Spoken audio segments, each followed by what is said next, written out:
Film diawali dengan sebuah helikopter membawa Kapten Angkatan Darat Amerika bernama JJ Collins ke pangkalan SBX. Mendarat dengan selamat, JJ diantarkan untuk bertemu dengan Kolonel Marshall dan Kapten John, di mana sang kolonel memberi ucapan selamat kepada JJ atas bergabungnya kembali ke pangkalan ini, mengingat dulu JJ pernah dipindah tugaskan ke perbatasan karena mengalami insiden pelecehan oleh salah satu oknum jenderal. SBX-1 atau SBX ini merupakan pangkalan yang memiliki tugas spesifik untuk menghadang serangan rudal dari negara lain terutama Rusia. Pangkalan ini dituntut dapat mendeteksi kedatangan rudal yang datang kurang dari 12 menit yang sebetulnya Amerika memiliki pangkalan Fort Greely yang dapat mendeteksi kedatangan rudal 24 menit, akan tetapi pangkalan tersebut kini diserang dan diduduki oleh kelompok anonim dan Amerika belum dapat merebut kembali pangkalan tersebut. Di ruang kendali mereka membahas tentang situasi terkini Fort Greely. Rahul menjelaskan bahwa hingga saat ini Amerika belum bisa berkomunikasi dengan pangkalan tersebut. Rahul pun menambahkan beberapa minggu ke belakang mereka mengamati aktivitas kapal selam Rusia yang mendekati wilayah Amerika dengan hulu ledak aktif. Tidak cukup dengan itu, JJ mendapatkan informasi bahwa salah satu pangkalan Rusia ICBM di Tivlinka telah diserang oleh pihak yang tidak dikenal dan mereka mencuri 16 hulu ledak nuklir aktif. 16 Tupolev mobile missiles unaccounted for. It's real. This has to be a Russian exercise. If it were real, you're saying someone stole 16 ICBMs? Pihak Pentagon pun menghubungi pangkalan SBX dan mengkonfirmasi berita pencurian rudal tersebut. Kelompok tersebut terang-terangan akan menggunakan rudal curiannya untuk menyerang Amerika dalam waktu dekat, yang mana JJ menyimpulkan apabila pangkalan-pangkalan besar dibajak oleh kelompok anonim, bisa saja pangkalan SBX ini juga disusupi oleh kelompok tersebut. Dan belum selesai penjelasan dari JJ, tiba-tiba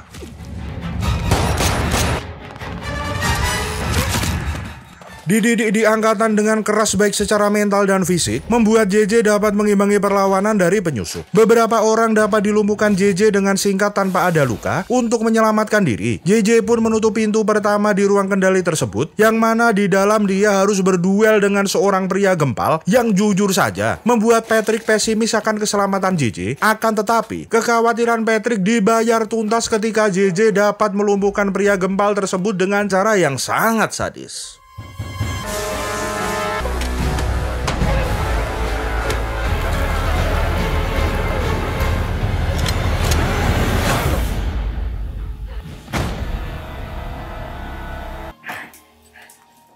Rahul melaporkan kepada JJ bahwa dia telah menghubungi Pentagon untuk meminta bantuan Navy Shield dan medis karena Baker saat ini tidak sadar akibat terkena tembakan. JJ dan kelompok pembajak yang bernama Alec pun melakukan komunikasi. Dari sana, JJ mengetahui bahwa pembajakan pangkalan dan pencurian nuklir di Rusia ini adalah kelompok yang sama. Secara terang-terangan, Alec meminta JJ untuk menyerah agar anak buahnya dapat menembakkan nuklir ke Amerika tanpa ada haluan. Mendengar lelucon tersebut, JJ pun menolak, yang mana lalu Alec membuka paksa pintu penghalang tersebut dengan menggunakan las berbahan dasar batu laut. I have contained immunity miles from any port. Would we be having this awesome little conversation? Tiba-tiba Gedung Putih menghubungi ruang kendali. JJ melaporkan bahwa Kolonel Marshall telah tewas dan kini kelompok Alex sedang membuka paksa pintu luar ruang kendali. JJ pun kembali menjelaskan bahwa 30 menit lagi apabila hal ini dibiarkan, mereka dapat menduduki ruang kendali ini. Mendengar hal tersebut, Presiden Amerika bersesumbar bahwa dia telah mengirim anggota Navy Shield yang akan datang ke lokasi dalam waktu 90 menit. Oleh karena itu, apapun yang terjadi, demi keamanan warga Amerika, JJ dan yang lain diperintahkan untuk melakukan apapun guna menghalangi kelompok Alec menduduki ruang kendali. Hold that room. Di tengah kekhawatiran Rahul, Alec kembali menghubungi JJ dengan mengancam akan membunuh Kapten John apabila mereka tidak membuka pintu, di mana JJ dengan punggung tegak menolak tawaran Alec dan dia harus melihat atasannya sendiri lumpuh permanen dengan pistol versi terbaru milik Alec.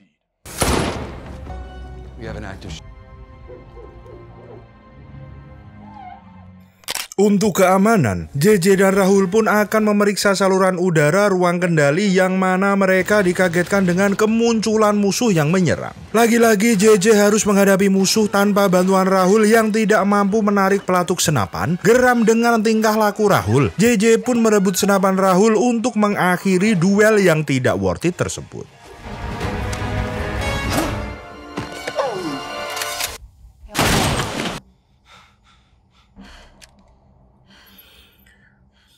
Semakin tak terkendali, Alec pun kembali mengintimidasi JJ dengan foto-foto masa lalunya. Alec ternyata mengetahui secara rinci bahwa JJ telah dilecehkan oleh salah satu oknum jenderal, yang mana JJ lalu melaporkan kejadian ini ke Dewan Angkatan dan membuat sang jenderal dipecat. Setelah kejadian memilukan tersebut, hidupnya terus diteror oleh rekan-rekannya yang tidak terima karena sang jenderal telah dipecat hingga dia memutuskan untuk mengakhiri hidupnya yang aksi tersebut digagalkan oleh sang ayah.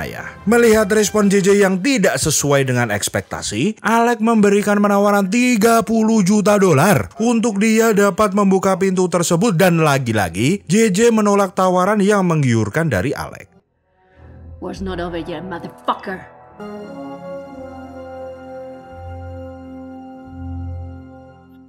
Singkat cerita, Alec dan timnya pun berhasil merobohkan pintu pertama. Hal yang tak terduga pun terjadi, yang mana Beaver menembak JJ dan Rahul dan membuka pintu kedua di ruang kendali.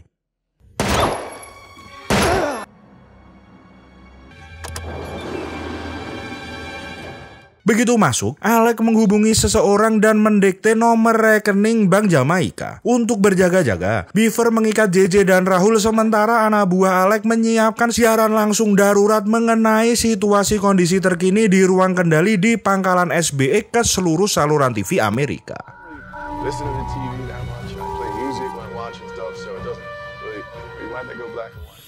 Di hadapan presiden dan seluruh rakyat Amerika, Alec menjelaskan bahwa dia akan merudal satu persatu kota di Amerika sebagai bentuk protes tentang pemerintahan Amerika yang sebetulnya tidak pro pada rakyat kecil. Ia pun kemudian menginstruksikan kelompoknya di Tivlinka untuk meluncurkan satu rudal, sembari dia menyebutkan 16 kota di Amerika yang akan menjadi sasaran selanjutnya. America is the greatest lie ever told. Once Los Angeles is gone, and the fear of every American is at its peak. Merasa geram dengan bualan Alec yang semakin ngawur, JJ pun mengorbankan otot ibu jarinya untuk bisa melepaskan diri dan mulai menyerang kelompok Alec, yang mana JJ dapat mengusir kelompok Alec dari ruang kendali hingga tersisa satu orang.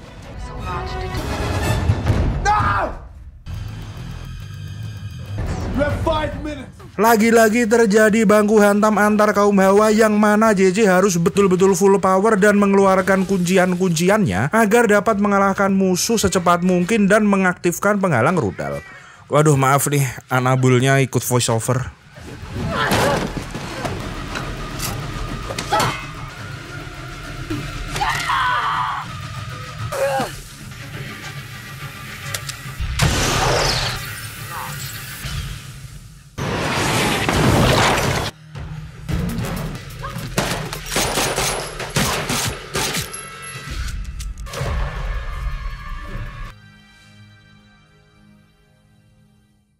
Terpal sembari menerima panggilan dari Gedung Putih. Mereka mengungkap informasi bahwa Alec dulunya bekerja sebagai mata-mata Amerika yang berkhianat dengan membocorkan data penting kepada Rusia. Selain itu, mereka memberikan informasi bahwa Navy Shield akan datang dalam waktu 50 menit ke depan. Mendengar kata 50 menit dari sang presiden membuat JJ lemas dan memilih istirahat daripada menjalin komunikasi dengan orang yang JJ nilai tidak niat untuk menyelamatkannya.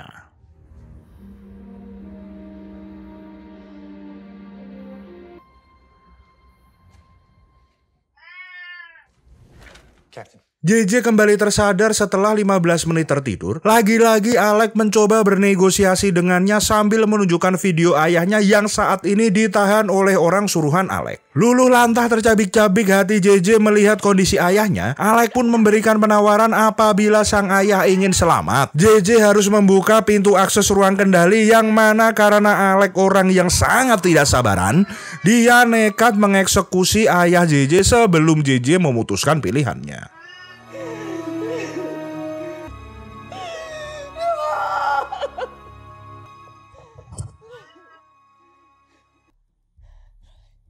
Alec yang tidak habis pikir dengan keteguhan hati JJ melakukan rencana B, yaitu jika dia tidak mampu mengambil alih ruang kendali, Alec akan menenggelamkan pangkalan SBX-1.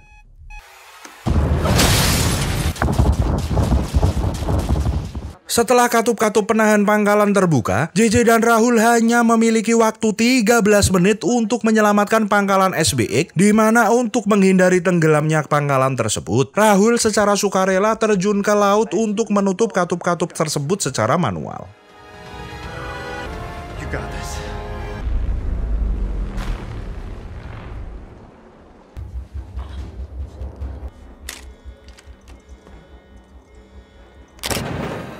Sesampainya di lambung kapal, Rahul pun bergegas menutup katup-katup penahan pangkalan. Di tengah melakukan aksi tersebut, dia didatangi oleh Beaver dengan pistol yang sudah terkungkang, yang mana tanpa ada keraguan sedikit pun, dia mampu menembak temannya sendiri.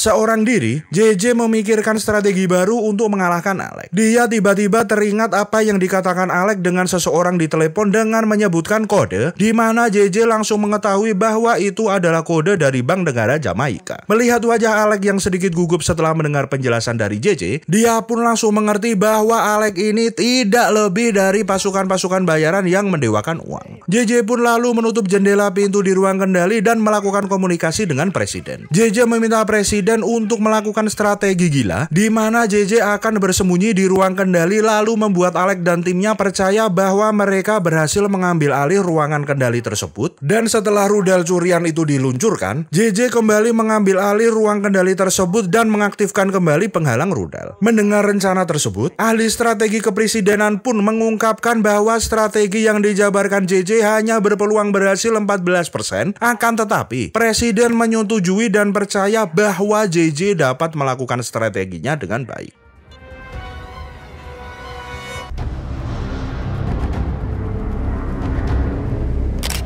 JJ pun menjalankan strateginya dan setelah mereka masuk ke ruang kendali, Beaver diminta ke atas pangkalan untuk mencari keberadaan JJ. Sementara itu, Alec memerintahkan semua hulu ledak diluncurkan secara bersamaan dan memerintahkan anak buahnya untuk merusak perangkat yang ada di ruang kendali tersebut dengan menggunakan cairan yang menyerupai air liur simpanse.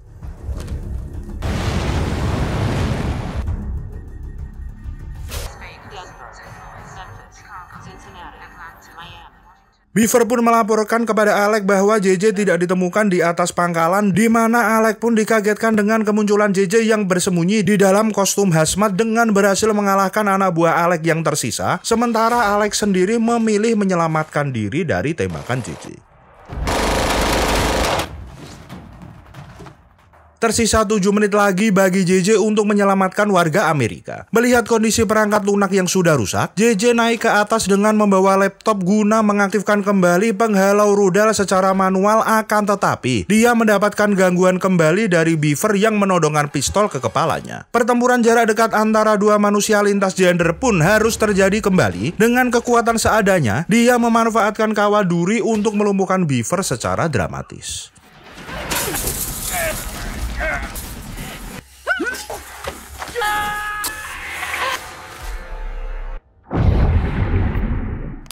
Dengan sugesti keberhasilan pada misi ini, JJ pun kembali naik menggunakan tangga ke pusat kendali setelah berhasil mengalahkan Beaver. Dengan keadaan tangan yang terkena luka tembak dan memar di seluruh badan, JJ dapat mengaktifkan penghalau rudal tepat sebelum waktunya habis.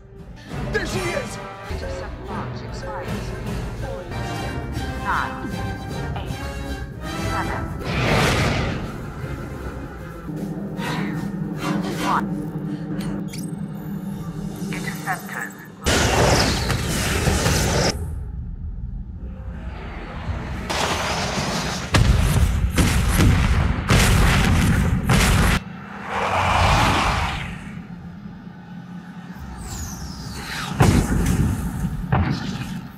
Warga Amerika yang kini berbahagia berbanding terbalik dengan JJ yang mana dia masih harus berhadapan dengan Alex. Alex yang dalam kondisi tidak prima karena mentalnya terguncang akibat rencana yang gagal pun dapat dikalahkan JJ dengan mematahkan kakinya hingga perkelahian itu harus terhenti karena datangnya kapal selam Rusia yang naik ke daratan lalu menembak Alex untuk menghilangkan jejak karena misinya telah gagal.